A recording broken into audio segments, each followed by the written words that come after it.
Hi, my name is Rubina Burnaby. If we've never met before, thank you in advance for even taking the time to watch this video. I really appreciate it. It actually means a lot to me.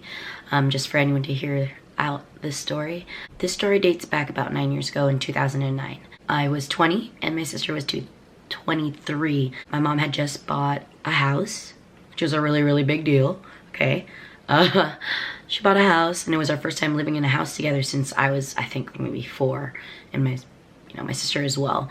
And it was actually amazing. We were living our best life, basically, and I'm saying a lot because I'm nervous. My mom bought the house. It was her first time dipping to her 401k and like really enjoying and seeing the fruits of her 20+ years of labor. Only shortly after that, I would say a couple months though, my mom suffered a brain aneurysm. It ruptured, and I guess typically what precedes a brain aneurysm is a stroke. We did not know. By way, I mean me and my sister did not know that she actually had a stroke. She kind of kept it to herself. It happened at work, and I don't know if it was to protect us or just make us feel like everything is okay, but we didn't know. And then she had a brain aneurysm. She had to undergo major brain surgery, you know, really quickly, and that brain surgery didn't actually turn out the way the doctors had hoped. So she was put in an induced coma to help stabilize her. It would be helpful to say that at this point in the story, when she was being stabilized, that wasn't my mom anymore. She was physically there, and you know, that was her body. That wasn't my mom. I was 20 and my sister was 23, and we were pretty much adults, but we really didn't have much of an understanding of the medical situation my mom was in, and there was a lot of medical terminology that was being used and tossed around, and I literally spent so many hours on Google. I remember trying to Google and understand everything that the doctors were telling us. But because a lot of decisions had to be made about my mom, someone had to be put in charge. And this is where it gets really complicated. Under the law, my mom and my dad, although they were separated for years, and you know, that's how I remembered them mostly, not in a bad way or anything, they were better that way. Under the law, they were still married. They never fully went through with a divorce. So when it came to this time of decision making, that should have ultimately been in the hands of my dad. I mean, that's just by the law. They're still married. That's his wife. And if not my dad, it should have been in me and my sister's hands. We're her daughters. Logically, right? I mean, theoretically. But this was seen as outrageous to her side of the family. They were not gonna let that happen. They even went so far as to withhold my mom's purse from us. We didn't want her purse to get money from or use her cards to buy things. Like, that is the last thing that is on my mind when this is happening. We just lived in a house with her. So we were trying to take care of whatever bills and still be able to live there. And you know, maybe find out if she had a will so we wouldn't have to worry about this complicated part where they're fighting to have a say over us having a say. And instead of giving us the purse, which was in their possession, they decided to withhold it from us. I actually still to this day don't know what was in that purse, if there was any information that would have helped us figure out what to do. And because that family did not want any of my family to have a say on what happened with my mom during this time already, and I just want everyone to understand, you know, she was put in an induced coma, so we didn't stop visiting her. You know, there was a period of like 30 to 40 days where I went to school, my sister went to work, and every day after school or work, my dad, me, my sister, even my aunt would go to the hospital, and we would have different friends come over, different people would come with us to visit, but every single day, me, my dad, and my sister went to that hospital. During this 30 to 40 days, we were in and out of court because that side of the family decided to take my family to court to fight for conservatorship of my mom. If you don't know what a conservatorship is, it's basically appointing someone to be in charge. Her side of the family took us to court to make sure that it wasn't going to be us. And I was 20. I didn't have a lot of money. I didn't even know what was really even happening. There was so much going on. And my sister was 23. Look, we could not afford to get a lawyer. And at this time, I believe my dad didn't have a job. So it was me and my sister trying to make a lawyer happen. You know, we couldn't really afford to get a good one. I think we just got some base lawyer, you know, like an online one we found. And of course, we lose. And at this point, there was no further repair or recommendation that the doctors could make for the condition of my mom. You know, at this point, she was a vegetable. That is such a reduced term for human, but if I'm gonna say what it was, that was my mom's body. But again, that was not my mom. What ended up happening is the judge was so uncomfortable with, you know, this situation of two families fighting for the voice of one person, and technically both their families.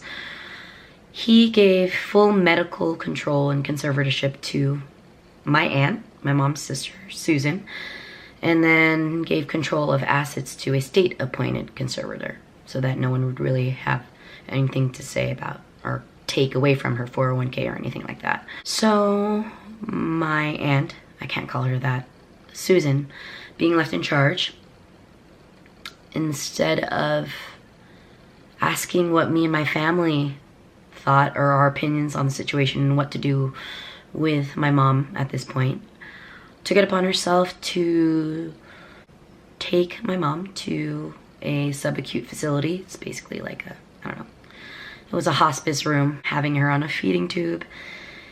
And Susan chose to put her in this place so that she could continue living. But for me, it was so much worse to have her there for 9 years. 9 years. 9 years, me and my sister were put in this weird place of not being able to say, our mom is here, but she's not really here. Did your mom pass away? She didn't really pass away. We kind of see her. 9 years we spent visiting my mom on Mother's Day, any holiday, her birthday, in that room. 9 years my mom sat in a gown on a feeding tube, not living. She wasn't living. Obviously, of course, what ended up happening with my mom's house is because we couldn't, you know, we could not handle the situation as we would have liked to, contacting people we would have liked to, not having the information we needed with the purse being withheld. It ended up going to foreclosure, and me and my sister parted ways. Of course, I was so young. I ended up moving in with my aunt in Thousand Oaks. God bless her. My aunt in Thousand Oaks, and then my sister ended up staying in Santa Clarita because that's where her job was, and she found an apartment. Since then, me and my sister have moved countless times. I think I've moved every single year for the past 9 years. I'm not complaining about that. I'm grateful I found any place and every place, and I survived and who I am now. But that actually brings us to present day. Present day, almost 10 years later, on Monday, December 3rd, this past Monday, my mom passed away. It's easier for me to talk about it now because those 9 years I've already said bye or been saying bye, and her body gave out on her. She was bleeding internally. My sister got a call from the ICU that we had to get to the hospital ASAP. When we got to that hospital, that family was there, and for whatever reason, Susan said to them that it was our choice at this point to let my mom go. But I don't know if it just didn't want it to fall on her. But of course we chose. We needed to let her go. She needed to be put to rest. So we took her off the ventilator and we slowly let her pass. And that lets me finally get to this point of explaining why am I wearing all this. So this isn't a sob story. The reason I'm explaining this is so you kind of have a better understanding of why your help will be more than appreciated. Me and my sister are kind of now in charge of handling all of the arrangements. We're so grateful we're actually even getting to be in charge, because after 9 years of not having a say, to have a say now, I couldn't be more grateful. It's been a long time coming. To explain why I'm wearing all this stuff, my mom loved Christmas. My mom loved it so much. our decorations are up until March, sometimes June. And if she could have pushed it further without it being weird, she would have pushed it till the next Christmas. For her to pass away right now, when it's Christmas time and it's actually December, I'm gonna throw her a Christmas party. This that I'm wearing is not just to be silly, even though it probably looks really silly during this video, I'm trying to explain a pretty serious situation. But me and my sister, my dad too, he's in on this, are trying to throw a memorial / Christmas celebration for my mom. What we really want to make happen, and again, we're funding all of this ourselves. Doing this on a whim is actually kind of hard. We have like a week. We want to rent out the hall. It's called Madonna Hall. It's where we went to school with St. Genevieve. And we want to have a Christmas celebration for my mom. You know, this is probably where I would give it a eulogy. We want to have photos, a video montage, and then basically like a Christmas party to follow with Christmas decorations, karaoke, because that was my mom's thing, and food. Of course, my mom loved food. And just basically a gathering of anyone who wants to pay respects to my mom or honor her and celebrate her life with us, the Burnby family. So any donation that you can make to help us out would be seriously more than appreciated. If it's $1, if it's 50 cents, any dollar would help us out at this time. I can't say how much I appreciate you even taking the time to watch this video. It really, really means a lot. And it means a lot for me to now be able to do something for my mom. It actually kind of makes me really emotional because we never did anything like this for my mom before. And to do it now as her our way of sending her off, it'll be perfect.